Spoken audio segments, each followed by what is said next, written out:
Hi everyone, welcome back to the channel. Today we're going to talk about Book 4 in the Wheel of Time series, The Shadow Rising. So, as usual, we're going to talk non-spoilery thoughts and opinions up front, then move over to the spoiler section where we can talk in more detail. So, remember to hit that like button and subscribe to the channel if you haven't done so already, and let's begin.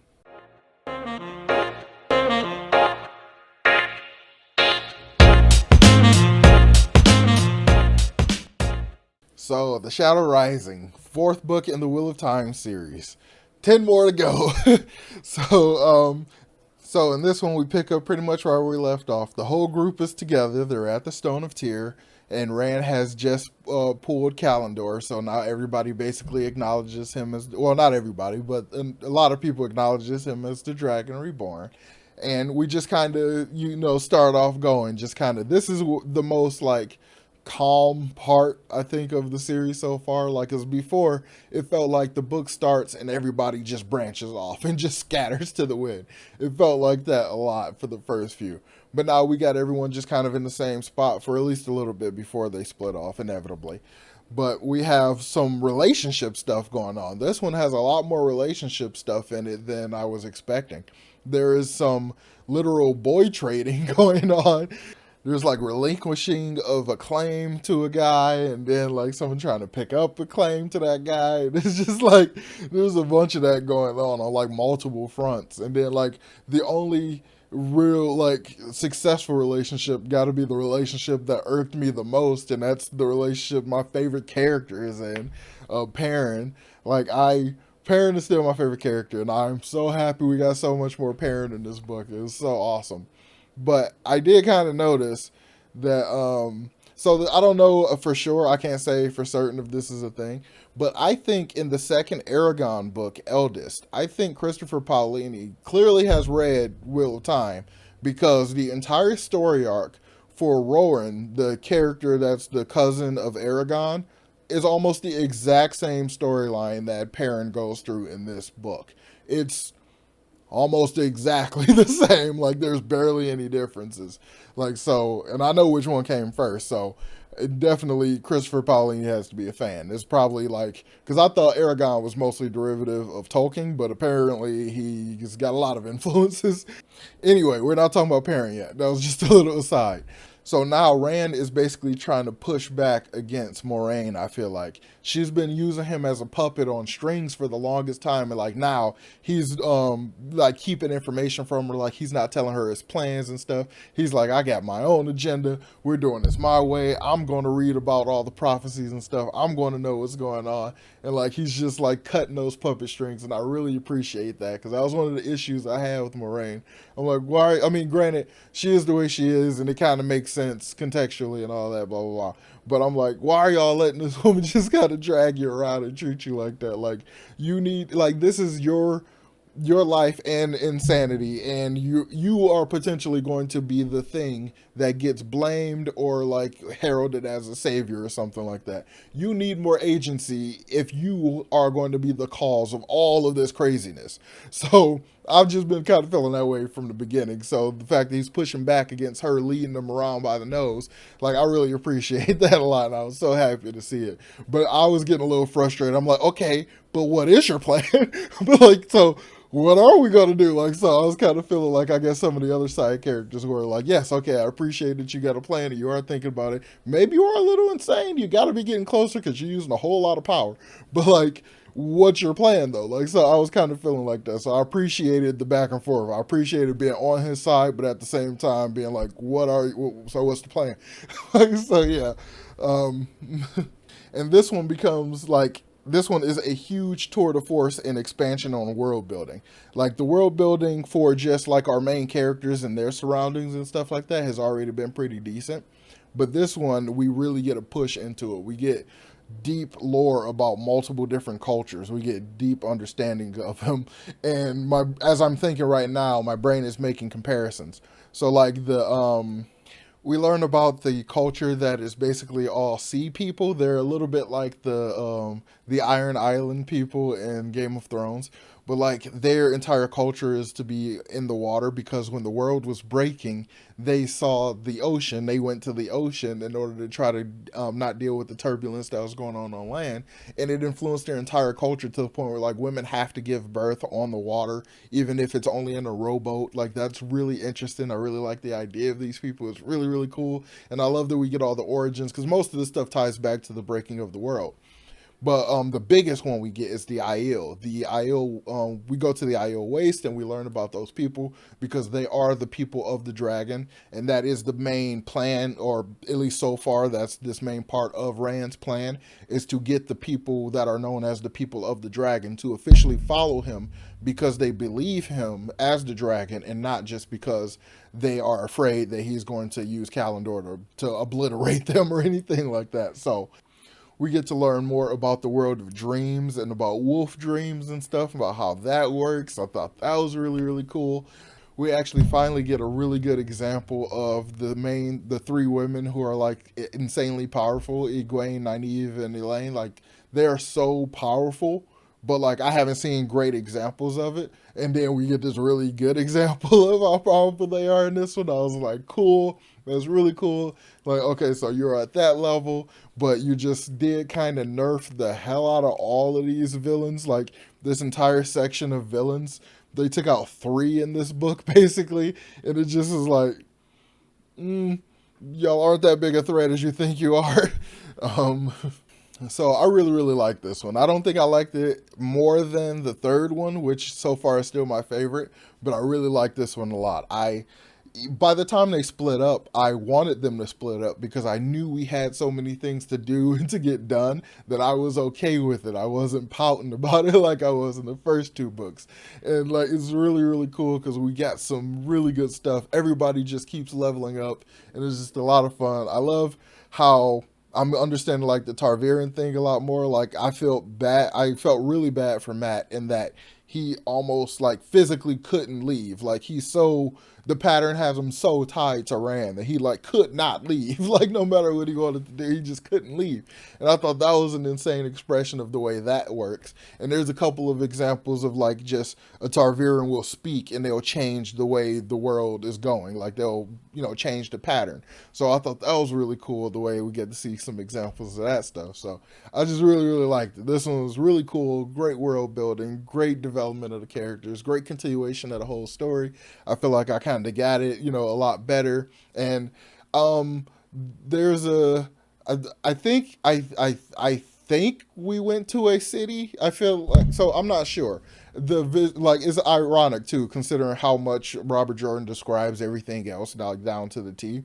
Like when we get to the city that we go to in here, I get the impression that this is like our modern city, but it's in ruins. So like a bunch of skyscrapers that are like half fallen and half destroyed, so they look like strange spiky, metal towers and things like that. So like part of me thinks that this world is like our world, just far in the future.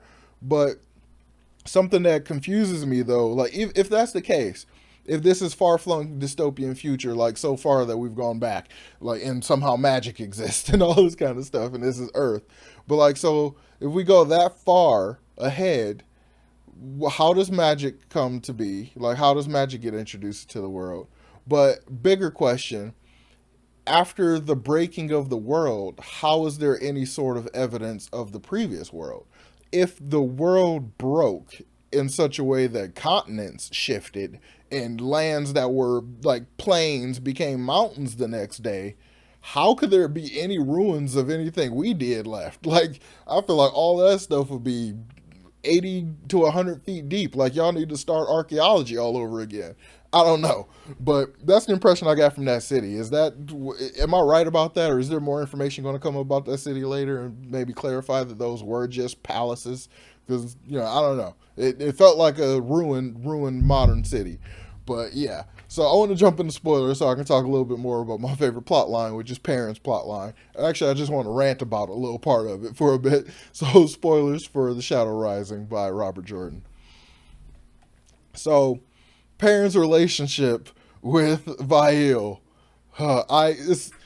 it's weird because like in hindsight, after the relationship culminates and they're like married and stuff, now I'm like, okay, they're a lot better to each other for whatever reason. Now they're just actually speaking when they wouldn't really speak properly before. Like, so that whole thing Vail did when Perrin was just trying to get her to stay back because he basically knew he was going to go die. So he didn't want her caught up in it. Like, he was literally just trying to keep her safe and trying to do what he thought he had to do. Like, it's so understandable and it's so simple and it's so straightforward. For her to then take that as an excuse to manipulate Loyal to just like screw him over something so terribly, not totally screw him over, but just lob this level of utter and complete disrespect at him for the longest time, for so long. Okay, another little pet peeve kind of thing.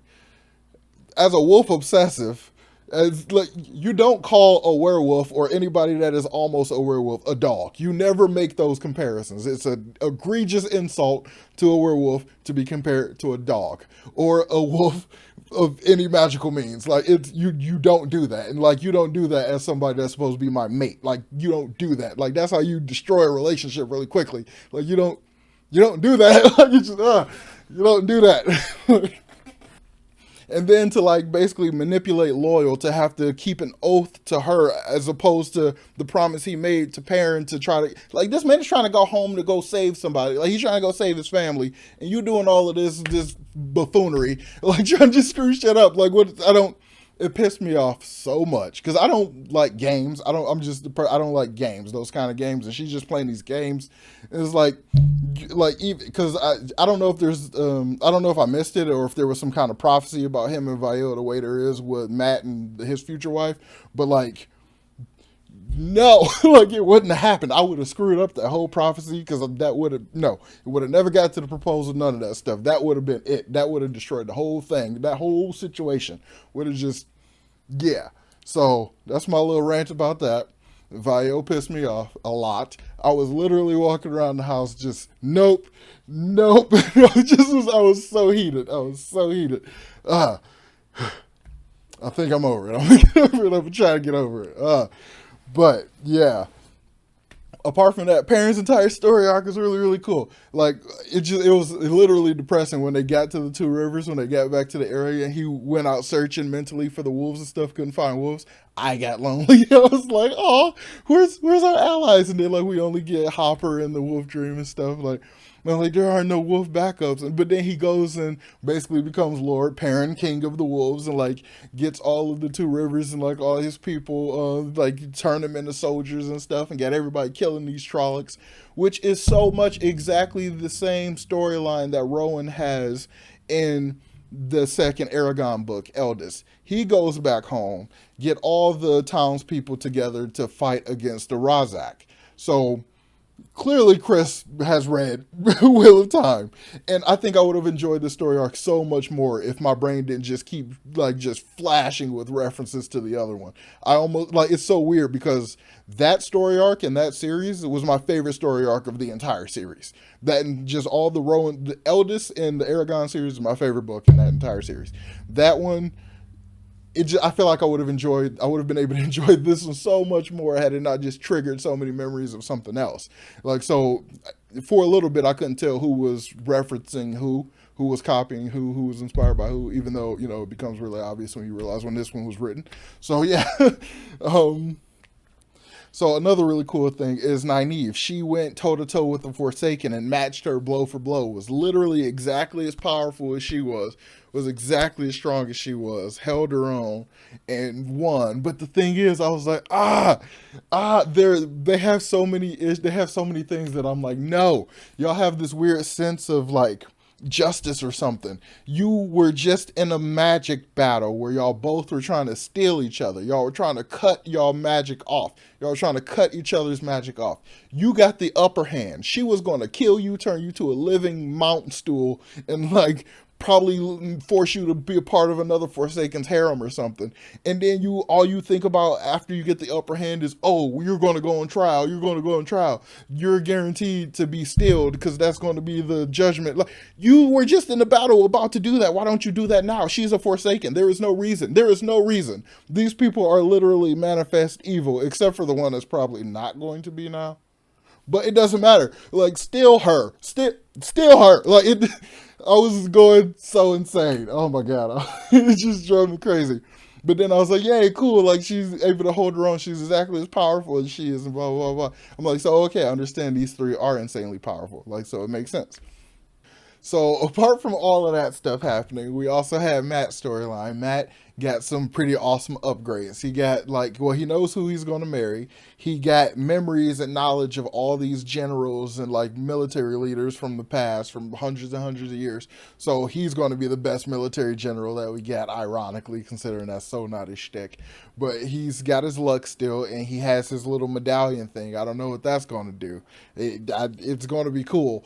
He's got like, I just like everybody's getting their upgrades. Like, Rand's got Kalendor plus that other thing, the other one that he was fighting over with the one guy who's now his teacher.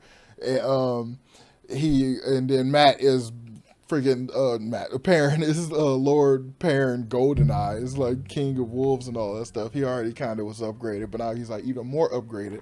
I think he's honestly closer to the end of his prophecy level stuff anyway, or not end, but like his big prophecy of who he was going to. Whatever. There's clearly 10 more books to go, so he's clearly still part of the story. So I don't know what I'm talking about. But I'm going to go ahead and end this because now I'm just ranting and raving and I'm going to talk forever. So yeah. So have you read The Shadow Rising? What was your favorite part about it? Let me know about that in the comments down below. And remember to hit that like button and subscribe to the channel if you haven't done so already. And I will talk to you all next time. Peace.